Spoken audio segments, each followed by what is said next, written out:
పక్షవాతం రాకుండా ఉండటానికి తీసుకోవాల్సిన జాగ్రత్తల గురించి ఇప్పుడు తెలుసుకుందాం. మొదటిది హైపర్ టెన్షన్ అంటే బ్లడ్ ప్రెషర్. ఎక్కువ బ్లడ్ ప్రెషర్ ఉన్నవాళ్ళు ఒకసారి మందులు స్టార్ట్ చేస్తే జీవితాంతం వాడాల్సి వస్తుంది కదా అని మందులు వాడకుండా ఉండడం అనేది తప్పు. ఖచ్చితంగా బీపీ అనేది కంట్రోల్ చేసుకోవాలి. డయాబెటీస్ ఉన్నవాళ్ళు డయాబెటిక్ డైట్ పాటిస్తూ రెగ్యులర్ ఎక్సర్సైజ్ చేస్తూ డయాబెటిక్ మెడికేషన్ వాడుకుంటూ కంట్రోల్లో ఉంచుకోవాలి. మూడవది హైపర్ లిపిడీమియా, డిస్లిపిడీమియా. ఎక్కువ కొలెస్ట్రాల్ లెవెల్స్ ఉన్న వాళ్ళు కూడా కొలెస్ట్రాల్ని కంట్రోల్ చేసుకోవాలి. ఆల్కహాల్, స్మోకింగ్ అనేవి ఖచ్చితంగా ఆపేయాల్సి ఉంటుంది. ఇంకా కొన్ని రకాల కార్డియాక్ ప్రాబ్లమ్స్ ఉండేవాళ్ళు అంటే హార్ట్కి సంబంధించిన ప్రాబ్లం ఉండేవాళ్ళు అంటే లయ విధానంలో తేడా ఉన్నవాళ్ళు కానీ స్ట్రక్చరల్ ప్రాబ్లమ్స్ ఉన్నవాళ్ళు కానీ సరి అయిన ట్రీట్మెంట్ తీసుకోవడం ద్వారా పక్షవాతం రాకుండా నివారించవచ్చు.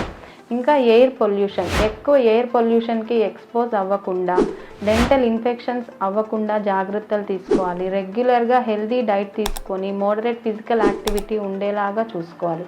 ఒకసారి పక్షవాతం వచ్చిన వాళ్ళు రెండోసారి మళ్ళీ రాకుండా ఉండాలి అంటే ఇవన్నీ పాటిస్తూ రెగ్యులర్గా మెడికేషన్, అడ్వైస్ చేసిన మెడికేషన్ అనేవి లైఫ్ లాంగ్ వాడుకోవాల్సిన కండిషన్స్ ఉన్న వాళ్ళు లైఫ్ లాంగ్ వాడుకోవాల్సి ఉంటుంది. నేను మీ doctor Shirisha, consultant neurologist, Shirisha న్యూరోకే, రెడ్డి అండ్ రెడ్డి కాలనీ, తిరుపతి.